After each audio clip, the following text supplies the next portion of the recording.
Tia Semenjasa di Kultus Iblis bermain sebagai Naya. Karakter Naya ini adalah perempuan, dia punya kembaran Raka. Cara karakter juga sebenarnya kita nggak terlalu mirip dan nggak terlalu jauh juga. Kalau Naya lebih, kalau melihat sesuatu tuh detail banget. Ya nggak social banget, sensitif dan lebih hati-hati.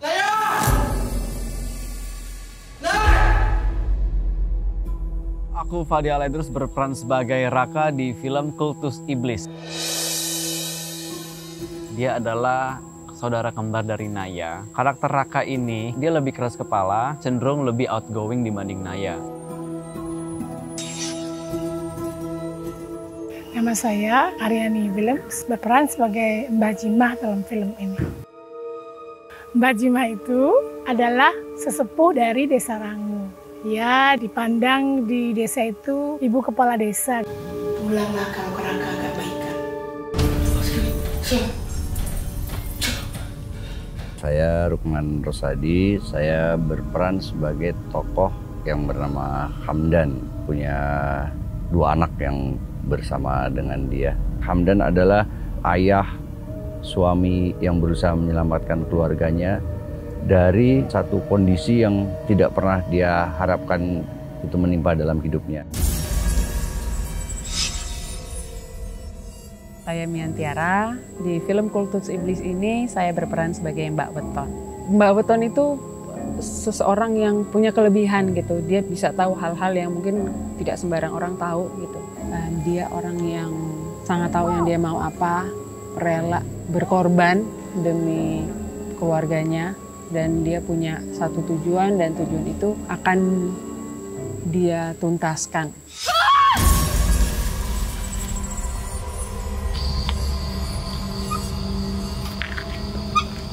Saya Debu Andrios, di film Kultus Iblis saya berperan sebagai Sugeng.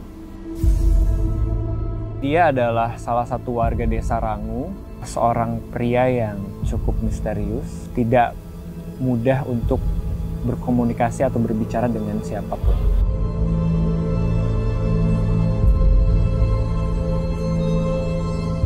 Saya Melkusumo, di film ini, film Kultus Iblis, saya berperan sebagai Hamdan muda. Hamdan ini adalah salah satu anak dari Mbah Jimah. Mbah Jimah itu adalah sosok yang paling dituakan, dihormati di desa ini. Di mana sebenarnya Hamdan itu punya 2 saudara. Punya saudara namanya Wulan dan Budi. Hamdan ini adalah sosok yang bisa dibilang dia sosok yang memiliki jiwa kepemimpinan, tapi di waktu yang sama Hamdan merasa bahwa keberadaannya di desa itu adalah sebuah ancaman dan memutuskan untuk pergi dari desa tersebut.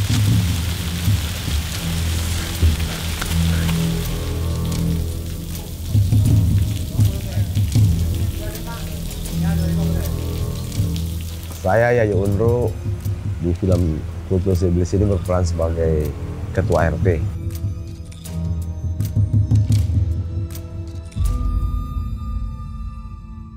Saya Delia Hussein, di sini saya berperan sebagai Ayu.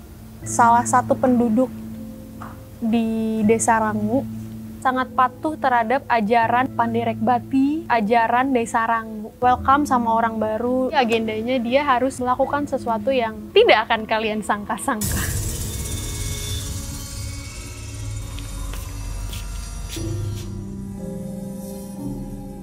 Saya Davi, saya berperan sebagai Bang Yasumbi. Tugasnya adalah sebagai pengawal sesepuh, saya namanya Desa Rangu. Gimana perasaan kamu? Nama saya Muti Almasyudi. Di sini saya berperan sebagai Wulan. Dia adalah seorang ibu yang sebenarnya pengen memperjuangkan anaknya tapi nggak mampu karena kesehatannya yang tidak baik. Sebelum kita memulai syuting hari ini, kita mau tumpengan dulu. Bismillah, mudah-mudahan kedepannya selalu diberikan kelancaran dan kemudahan. Amin. Mudah-mudahan film kita menjadi film yang berkualitas, yang bagus, menjadi film box office, dan bisa menjadi salah satu film terbaik tahun ini. Amin. Oke. Selamat berkarya.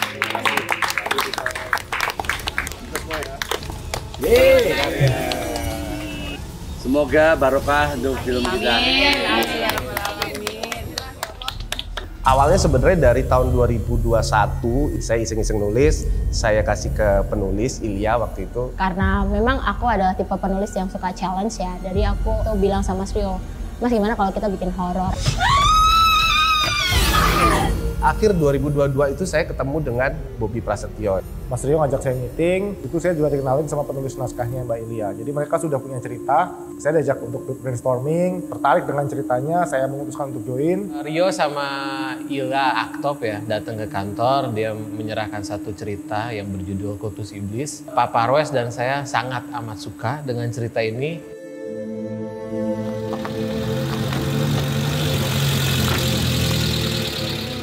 Karakter Naya ini punya 11 jari di tangannya. Emang ada reason di balik jari Naya kenapa 11? Ya terus lo apa? Lo punya solusi apa, Kak? Membuat PowerPoint untuk karakter Raka yang untuk aku pribadi baca-baca, seperti dia umurnya berapa, dia tinggal di mana, dia lahir di mana, siapa nama ayah dia, dan gimana relasi dia sama ayah dia, dan relasi dia sama Naya. Pas lagi nggak ngapa-ngapain gitu, aku coba gimana ya jalannya sambil diucapin dialog-dialognya Ayu juga pas lagi makan, pas lagi apa gitu sih.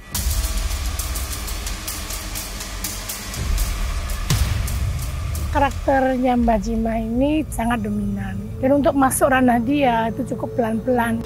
Sepuh. Sebentar ya. Hari pertama saya takut sekali, pelan-pelan sudah bisa menubuhkan Mbak Jima. Raka! Naya! Cara masuk ke dalam karakter Mbak Weton, saya berempati sama karakter ini, udah melewati peristiwa yang sebetulnya menghindar dari situ, tapi akhirnya dia memang harus menghadapi lagi ya objektifnya dia. Aku harus sering ngobrol sama Mas Kosa juga gitu, karena kita harus memiliki kemiripan, baik itu dari gerak-geriknya, tingkah lakunya, atau gaya berbicaranya, gerakan tangan semuanya. Jadi kita tuh banyak diskusi juga. Ini lagi ada set di rumahnya Mbak Jima. Ini kebetulan hari ini gue cuma satu scene doang. So doain gue semoga nanti ketika adegan semuanya lancar dengan hasil yang memuaskan.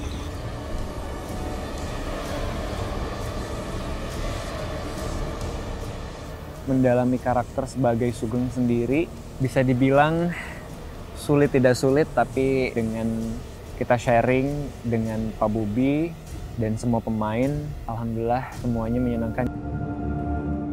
Masuk ke dalam karakter itu lebih menjadi ke diri sendiri aja.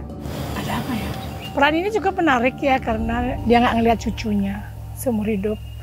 Terus tiba-tiba cucunya sudah dewasa, datang lagi menengok Mbak Jima. Tidak pernah melihat bagaimana mereka tumbuh, bagaimana mereka besar. Tentu saja sebagai seorang nenek itu sesuatu yang sangat menyenangkan, ketemu cucunya kembali.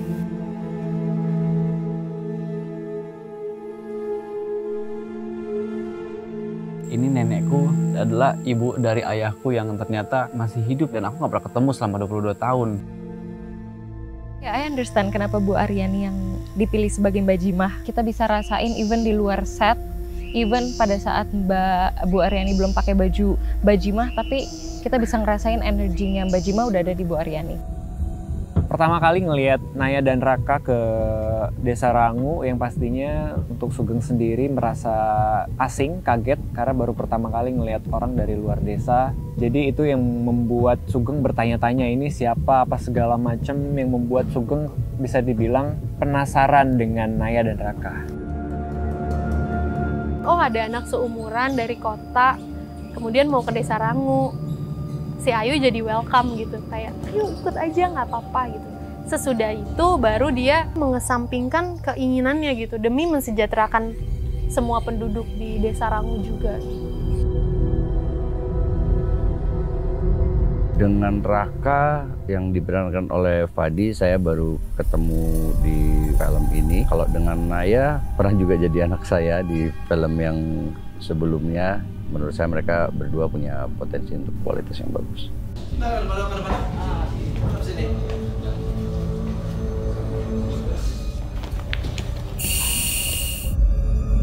Terima dan tanya Naik, kakinya naik, boleh naik. Jadi Mbak Weton melihat Raka dan Naya datang ke kampung itu, Mbak Weton sudah bisa memprediksi apa yang akan terjadi gitu, dan bahwa mereka masuk ke dalam satu bahaya yang luar biasa.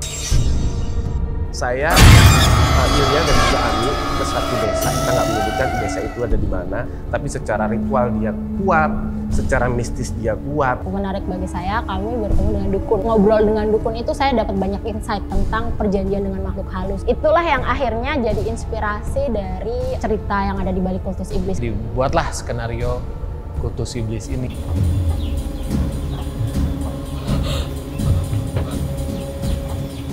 Jari Naya kenapa 11 itu buat nambahin layernya karakter Naya juga. Jarinya dipasang di sini, mencoba pas saat take untuk lupa kalau ini tuh sebenarnya cuma ditempel. Aku jadi belajar fokus dan gak gampang terdistraksi gitu dengan adanya tambahan jari pada saat take.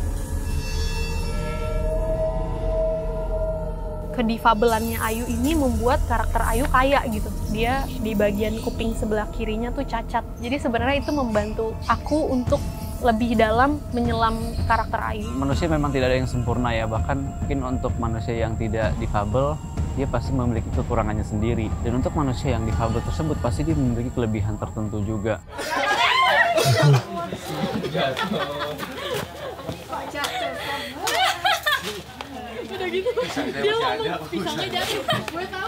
Membangun chemistry surprisingly nggak susah.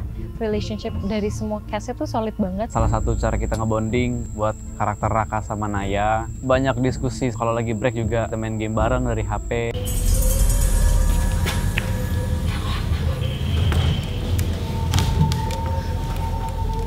Pokoknya aku terbuka banget. Dia tahu karakter aku gimana, aku juga tahu karakter dia gimana. Energinya dan resonansnya mirip satu sama lain sehingga sangat mudah sekali bonding dengan yang lain. Vibe-nya dari awal sudah sangat nyaman.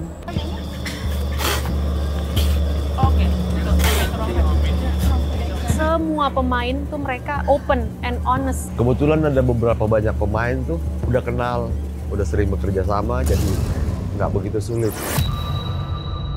Gak sekalian lu nyalain Ayah juga? Saya cukup beruntung karena di produksi ini Bapak produser memberikan saya kebebasan buat memilih cast. Dan kita memang agak tricky karena kita harus mencari karakter yang kembar gitu. Jadi secara fisik juga nggak bisa beda-beda amat gitu. Tapi begitu lihat Yasamin dan Fadli, wah saya langsung suka banget sih. Karena mereka benar-benar mirip banget secara fitur muka, mata gitu, mereka mirip banget. Bobby mempunyai warna yang sangat bagus. Kita merasa bahwa sutradara ini emang yang tepat adalah Bobby. Bekerja sama dengan Mas Bobby selalu menyenangkan. Mas Bobby juga orangnya terbuka banget. Diperkenalkan pertama kali saya langsung menulis pesan bagaimana pandangan saya sebagai Jima. Dan dia langsung bilang, tentu saja.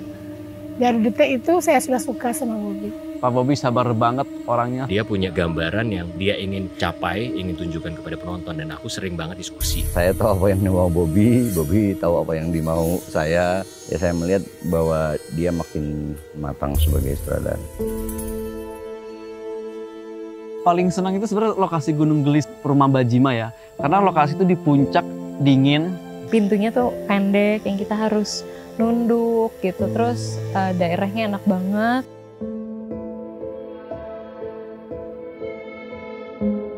Syuting di Pangandaran ini sangat karunia bagi saya. Dan udara di sini sangat segar. Saya sendiri nggak bisa ngebayangin. Kita harus naik ke gunung, ketemu goa besar, dan luar biasa dinginnya, luar biasa seremnya.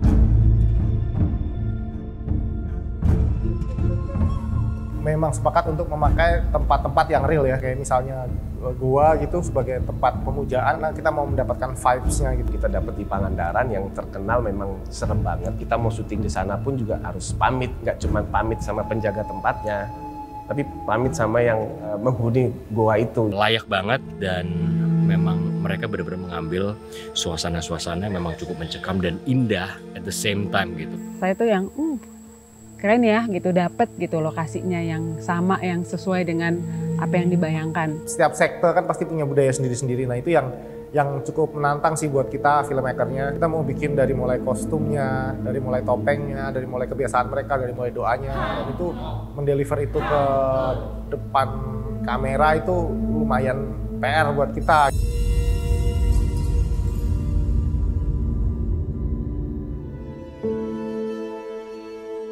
Tadi di Cagar Alam Pangandaran. Tapi aku gini stylenya hari ini. Menurut aku kayak scene ritual, semuanya put their energy untuk scene itu dengan baju kita yang full putih. Wow, amazing.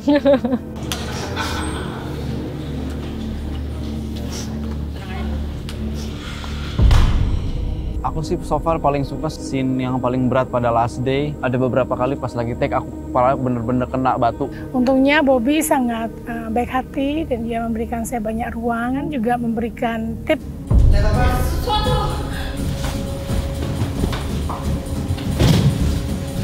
Karena scene saya, scene opening, karena opening adalah tanggung jawab yang besar di dalam sebuah film.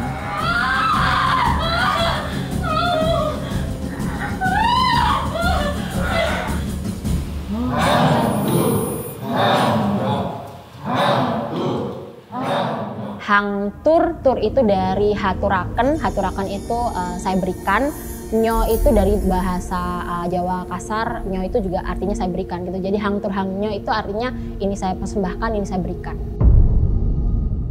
Coba mempelajari bahasa Kawi dan saya gabungkan juga dengan bahasa Sanskerta. Saya coba mix gitu sehingga terciptalah mantra ini gitu. Karena ada beberapa kata-kata yang disesatkan dari doa sebenarnya.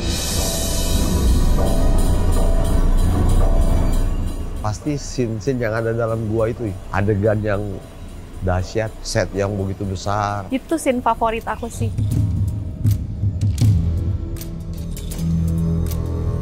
Kita pergi sekarang, kita nggak bisa nunda-nunda lagi, Kak. Situasinya yang bikin kita yang nonton jadi ngeri. Kak!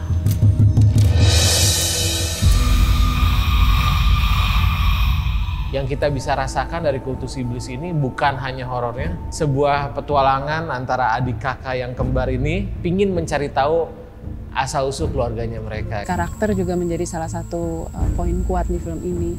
Dari plotnya itu bakal bikin no, jangan. Please, jangan. Bikin penonton nggak cuma terkaget-kaget, terheran-heran. Lebih intens, gory, but also fun. Dan menariknya film ini tuh karena banyak sekali flashes tuh yang baru ketemu jawabannya di ujung cerita. Ini ketakutan terbesar manusia begitu sulit terpenuhi di titik kenyamanan hidup.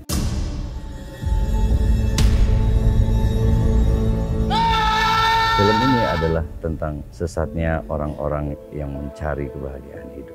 Rasa cinta pada diri sendiri dan menghargai diri sendiri itu sangat penting. Melibatkan sesuatu yang gak wajar, itu nanti akan konsekuensi besar banget dan bisa merugikan banyak orang.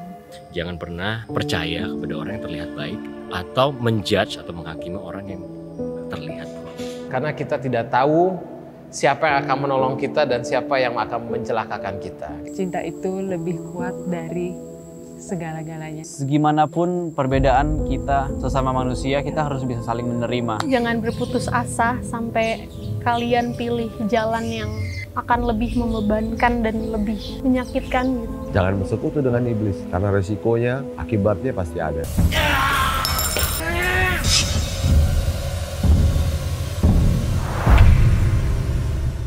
Kultus Iblis sudah rap! Terima kasih buat semuanya kerja kerasnya.